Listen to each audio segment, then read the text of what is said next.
So this is the note sheet. You can reference this. I'll have it up on the classroom for you to see, opened up as we go along. And of course, I'm going to move at a decent clip here, and you can have the ability to slow down and pause for your note taking. But note some of this is going to be a review for certain classes, but the best place to start seems to be here. We were discussing the influence of Josiah Strong's book, Our Country, Its Present, Future, and Possible Future and Present Crises of 1885 by the Reverend Josiah Strong, and how that international Darwinism influences U.S. policy with our future president there and one of the leading senators in United States history, Republican from Massachusetts, Henry Cabot Lodge.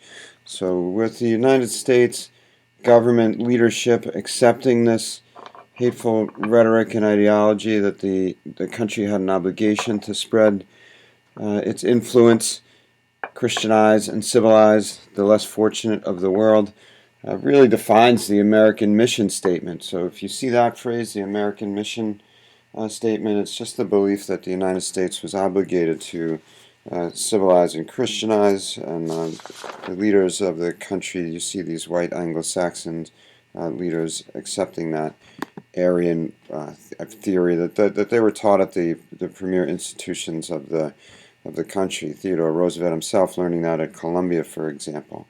Another social reason we see here, the yellow press, which basically refers to the major tabloids of the time, shown here, the New York World and New York Journal, competing so vigorously for sales that they would create stories, exaggerate stories, sensationalize stories just to increase circulation. And basically, if what we could equate the yellow press to, would be the Inquirer of today. So it would be like the New York Times, the Washington Post, Wall Street Journal, acting like the National Enquirer and just making up stories or making up additions to stories. So we recognize these names. The Pulitzer Prize, obviously, William Randolph Hearst, one of the biggest media magnates in United States history. The term itself, these next couple of slides will explain just a little background. Why do we call it the yellow press? Well, there was a cartoon first published by Richard Alcott. He was the cartoonist, first published in the world. Alcott was stolen by the Journal in a competing salary war that Hearst had won. The World replaces Alcott with another cartoonist, and two yellow kids, shown here, his cartoon, were in the two predominant newspapers of New York. Printed in color in 1898, and you can see here this is a mockery of the immigrant population in downtown Manhattan as they struggle to assimilate into U.S. society. So a little bit of a satire, yes, but also bringing to light the plight and the struggle of some of the immigrant populations. So there's a picture of Alcott, famous cartoonist, political cartoonist in United States history. Buster Brown, another one of his famous cartoons of later date. But these, the impact of this yellow press stirred interest in foreign affairs and U.S. interests abroad. It made people want the U.S. to be one of the predominant powers on the globe, and for the U.S. to have a larger role in world affairs. And again, we get the yellow press from the yellow kid shown down there. All right, so this we've obviously gone over, that America's role in the Western Hemisphere was growing by the end of the century, where the country spent time first killing itself and then reconstructing itself and then focusing on internal economic development. So by the end of the century, the United States is the leading economic power in the world and of course seeks to expand its influence with the completion of Manifest Destiny, getting all the way to California and owning Alaska in 1867, as we know. You see Uncle Sam there keeping the Europeans out, and we've already had our examples of that. So by this juncture, the stage is set for expansion. All that was needed was a war for the United States to prove itself to the world that it was along with the predominant economic power, and the leading military power and diplomatic player in this world order. So You know that we said since the 1850s and 60s, the United States desired territory in the Caribbean, and that Stewart, uh, Secretary of State Seward, he wanted the Caribbean islands, he wanted the Pacific islands, he wanted to extend all the way to China very early on. In the By the 1890s, U.S. investors are on the island of Cuba, and as you see there, predominantly in the sugar plantation. Spain is not handling their colony well at this time. We'll see examples of that, and of course, the Monroe Doctrine kind of mandates that the United States get involved in this colonial dispute of the Spanish regarding their island colony of Cuba. Now, by the time this all goes down, remember we've got the Baltimore Affair under the belt of the United States, and extending that Monroe Doctrine even more, the British Guiana, British Venezuela border dispute. So, what causes the Spanish-American War? Well, by this juncture, we know the United States is ready to compete with the Europeans and show its strength on the world stage, and there was a lot of expansionist sentiment for all the reasons we've mentioned. The Cubans were pushing back, and the Spanish were mistreating their colony, so the Cuban population was pushing back, and the United States got behind that revolt. The Spanish answer to revolts was oppressive, and they sent General Weyler down there.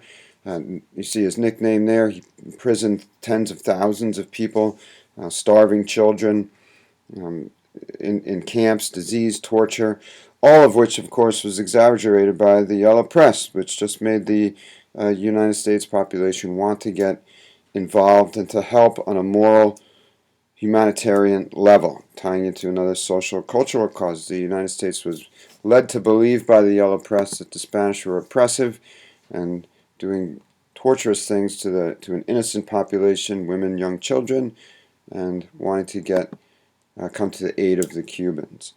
Okay, some more immediate causes we see here in early February, the Loam letter.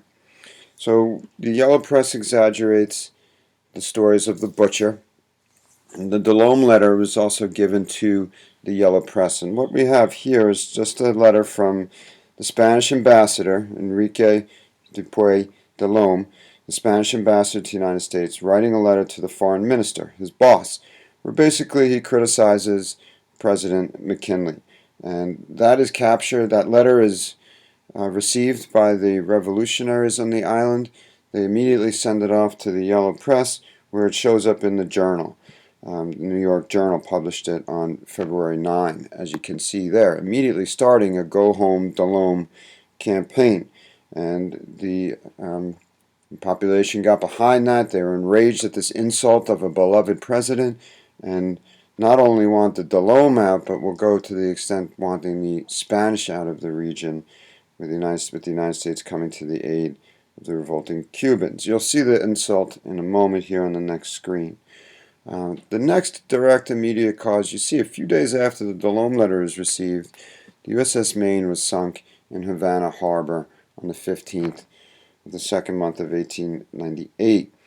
So when all this was going on, this revolt with the Spanish colony under President Cleveland, he attempted to stay neutral and not get involved. McKinley took a little different path and sent the Maine down to Havana in January. On January 25 it arrived, as a show of support for Americans living in Cuba and to provide a naval presence to kind of back up U.S.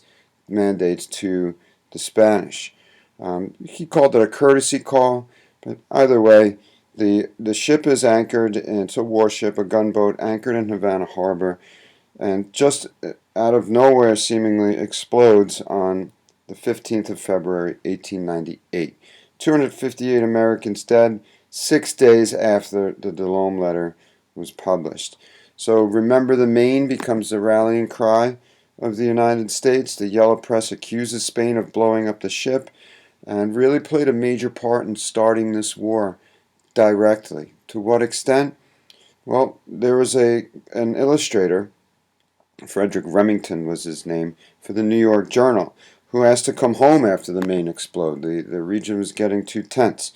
And the answer back from Hearst was, please remain. You furnish the pictures and I'll furnish the war. So the journal was pushing hard for the United States to get involved in this war.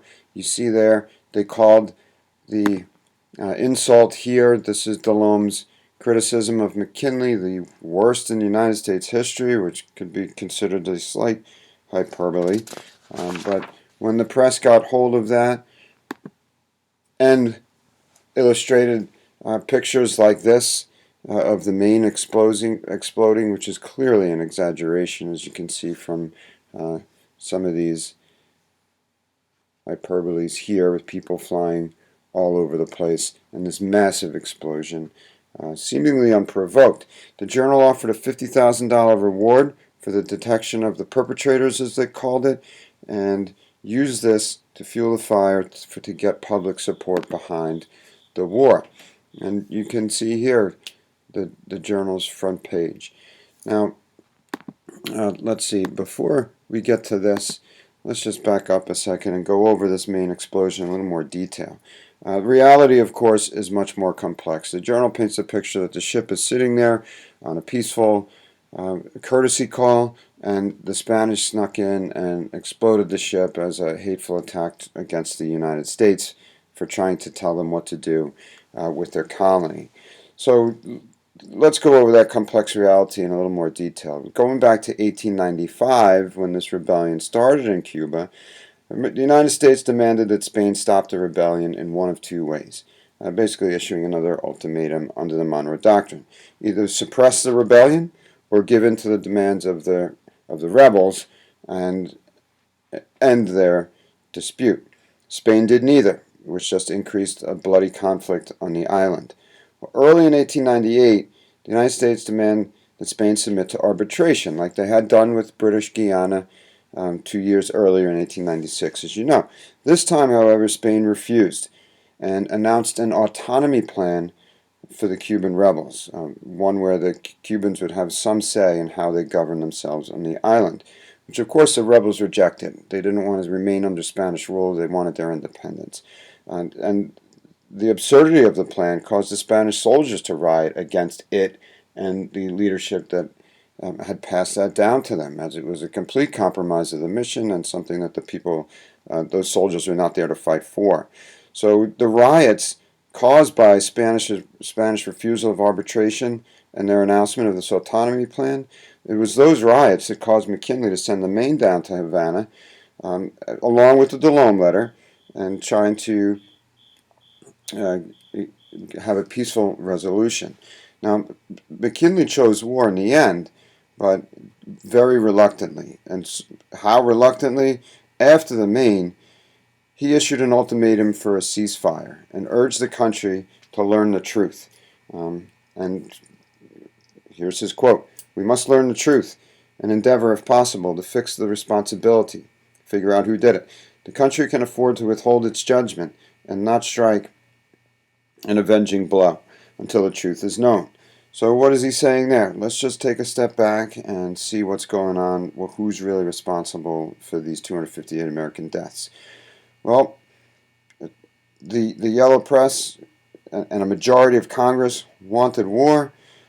He did not. He took a lot of heat from his party for this statement. The heat from Teddy Roosevelt himself, the Assistant Secretary of the Navy, kind of a lower-level cabinet position, who quoted him in the paper as saying this: "The president has no more backbone than a chocolate eclair." So McKinley was getting a lot of pressure from the press, from Congress, from his own cabinet, and will reluctantly offer a declaration of war to Congress in April of 1898 after caving to all that pressure.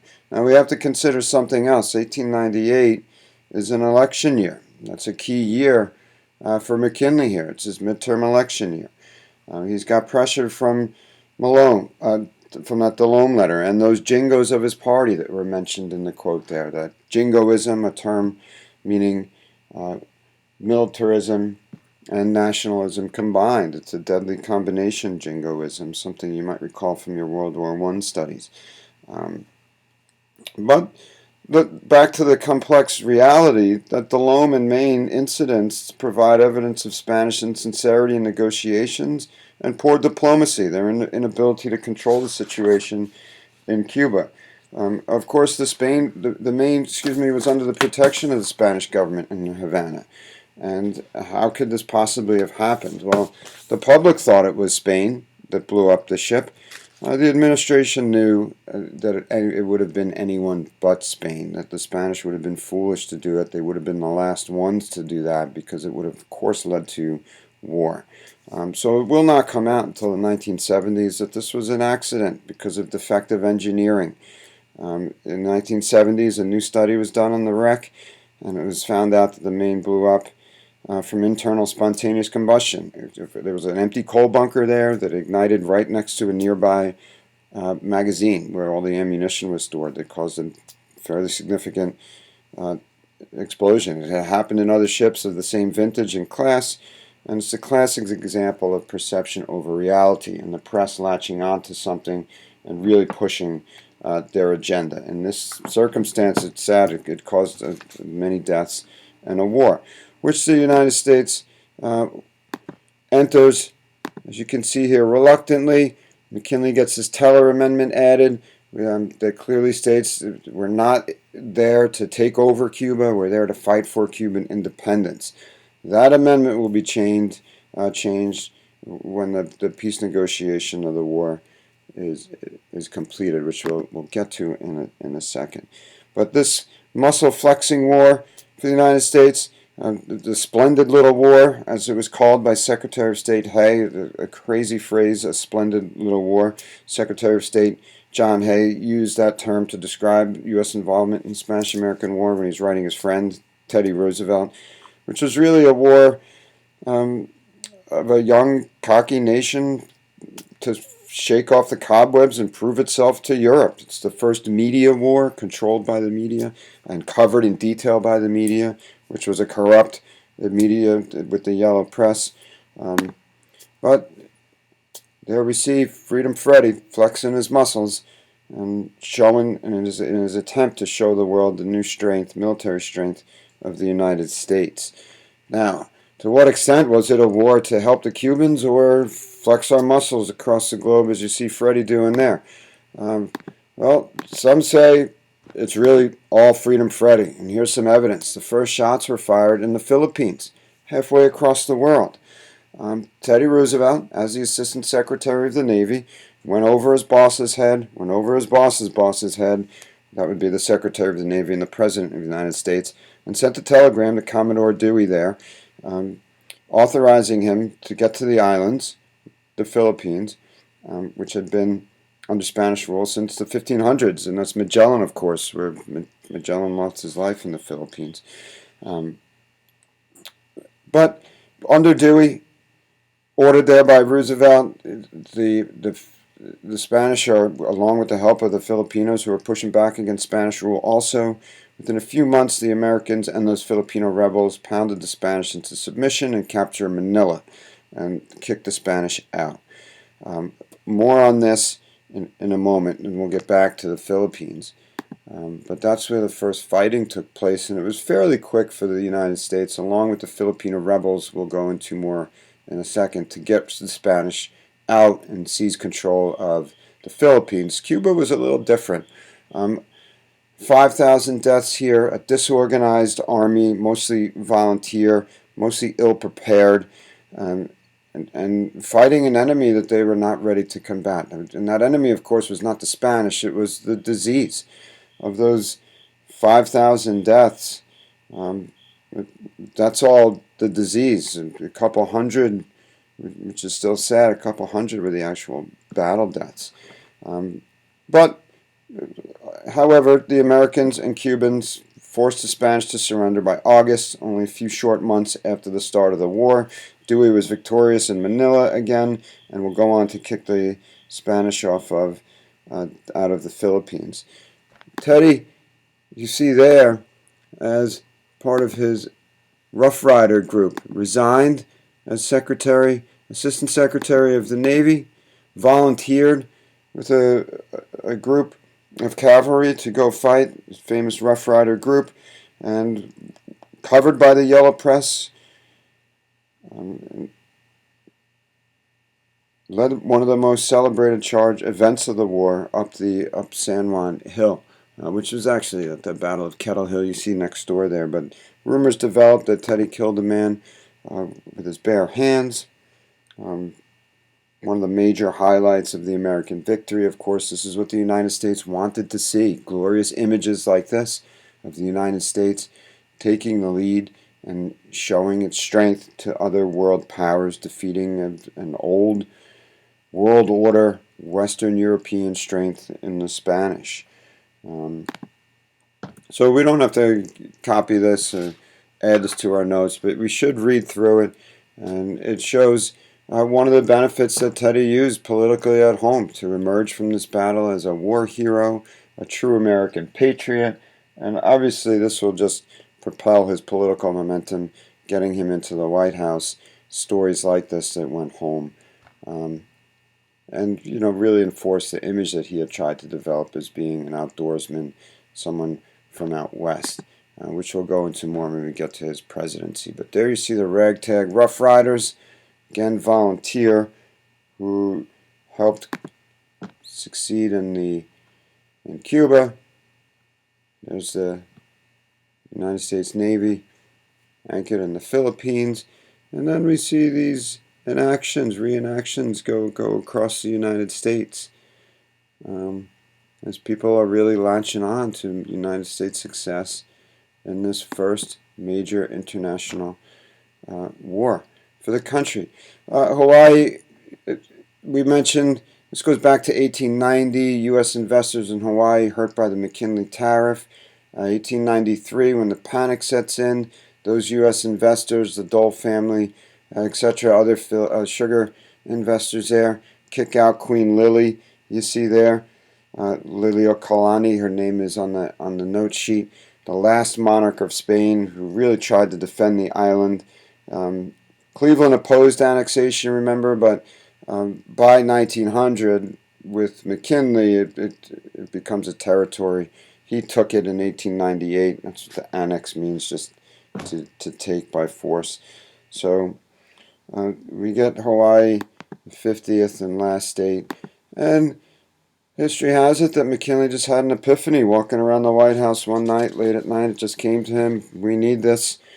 It's part of Manifest Destiny. Ties into the Aryan race ideology that had underpinned U.S. leadership, that civilization follows the sun. Civilization moves west. The white Anglo-Saxon race has an obligation to civilize and Christianize. All right, the treaty to end the war is the Treaty of Paris in 98. Here are some terms. The one, that's the Platt Amendment, Teller Amendment up top there, recognizing Cuba. The United States took Puerto Rico and Guam, nothing to do with the war, other Spanish territories that will go over to the United States after. And notice the little payment there at the bottom. The United States won and still paid Spain the $20 million for this colony. So those who helped get rid of the Spanish, Filipino rebels, helped the United States get rid of the Spanish and then just find themselves under the rule of another major world player, the United States. And at that, the United States paid Spain. Another example of the or the Western, European world sticking together at the expense of these other nations. So, another example, really put into a greater context, the territory gained after the Spanish-American War, and the United States stretching its wings, now covering territory across the entire globe. But the Philippines became a major issue after war, larger than the war itself. And there was a strong battle in Congress over the imperialists and anti-imperialists. We'll lay out their arguments in a moment. But the pro-imperialists win, the treaty is signed, and the Filipinos are outraged. And there you see one of the greatest revolutionary leaders in the world's history, Emilio Aguinaldo, who had been sent into exile by Spain. Dewey brings him out of exile to help with the Americans, and then the United States slaps down colonial rule on the Filipinos again. So Aguinaldo will then go on to lead an insurrection against the United States that lasted 3 years, and thousands dead on both sides before ending in 1902. brutal fighting, more deaths than the Spanish-American War, 6,000 dead, 3,000 wounded for the United States, and anywhere from 16 to 20,000 Filipinos dead in this Filipino insurrection. Waterboarding by the United States of racially charged and motivated war, using very nasty terms in the American press to describe the enemy, the Filipinos, who again had helped the United States defeat the Spanish. Aguinaldo was captured by the United States in 1901. He did declare loyalty to the U.S. He'll later collaborate with the Japanese when they occupy the Philippines in World War II, and will die at 95 in 1964. So he'll see of the eventual independence of his country, which we will cover post-World War II. And that imperialism, while successful in its first stage for the United States, remained a major issue, and we do see those pushing for a formal empire, the imperialists fighting the anti-imperialists, which are really led by our old friend here, WJB.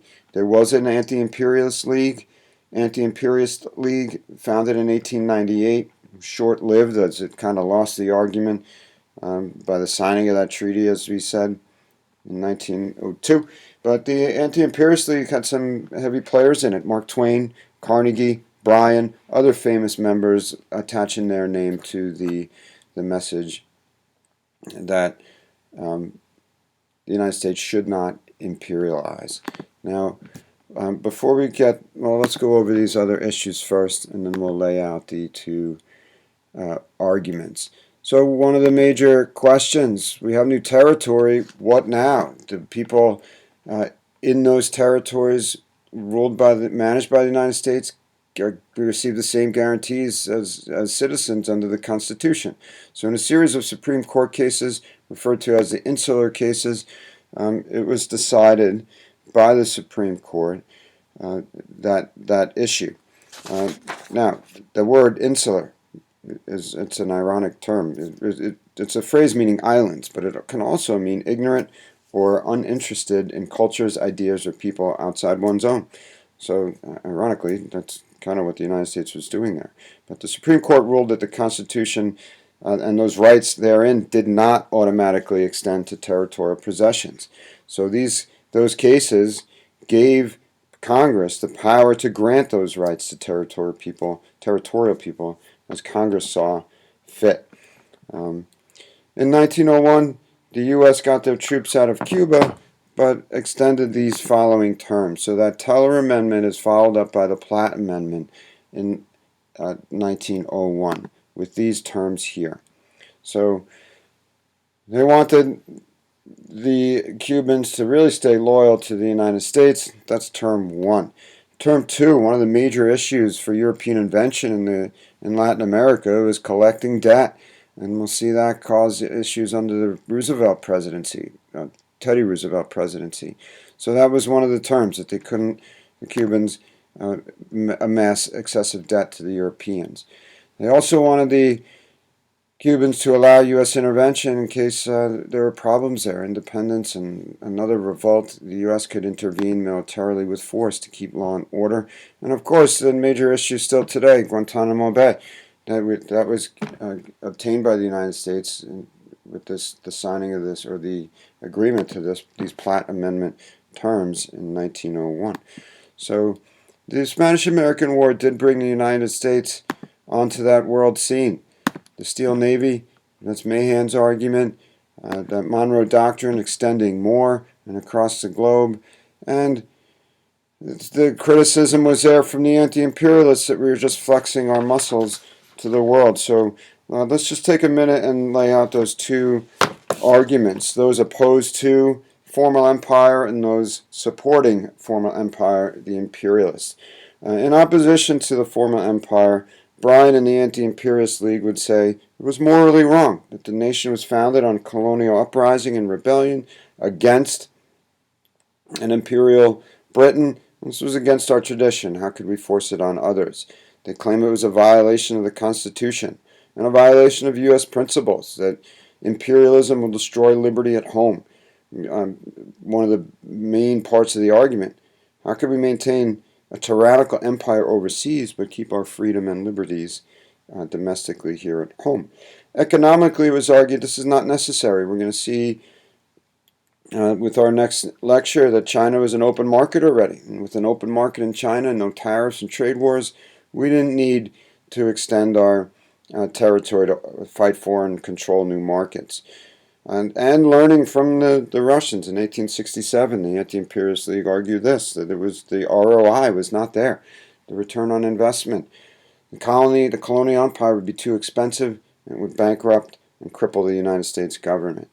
Racially, the anti-imperialists said this, that the Americans could not admit backward people incapable of self-rule into their country, which of course contradicts their first argument that it was morally wrong, citing an immoral racial superiority. Now, countering that, the imperialists would argue that expansion has always been at the core of our nation, and in fact, we mentioned it back starting with Bacon's Rebellion. The country started moving west in a very early colonial time period. And Manifest Destiny latched on to that. We finished that. It was time to just keep going. Isolationism was argued to be a dated concept. The world's too small. Remember Mahan's argument and how frightening that concept was, that oceans are not moats protecting or highways connecting. Technology and navies shrunk the world and made overseas areas contiguous, connected. Imperialists argued it was morally correct. Social Darwinism, the white man's burden, the American mission statement, international Darwinism and the Aryan race theory. This was right, and there was an obligation to go across the world and civilize and Christianize. Therefore, imperialists argued it was immoral not to take lands and to spread civilization. It was not a violation of the Constitution that could be legally argued. And imperialists argued that liberty certainly could be maintained at home with territory abroad. There would be separate entities with separate cultures and distinct separate laws governing both. In fact, it was argued, as you know from your Turner reading, by the imperialists that liberty at home would disappear without foreign colonies. Remember, part of the issue politically was to create the distraction, create an outlet for all the political, social discontent at home. And if we didn't find more territory, the United States would implode internally with all this social strife. Coaling stations, again, Mahan is quoted, we needed coaling stations for the Navy and naval bases to protect the shipping lanes and U.S. interests economically across the world. Racially, the answer by the imperialists was this. Of course, we will not admit people unwilling or unable of self-rule, incapable of self-rule, but they would be tutored and shown the way to be civilized and Christianized out of a moral, spiritual obligation that the United States had to do just that. So there are your two. There's two sides of the argument. There's Freedom Freddy, who wins the argument along with the imperialists, and the United States spreads its wings. We were gonna leave it at that. We'll get to China and the open door policy starting with the next one. Write down your questions, please, and we'll go over everything in class.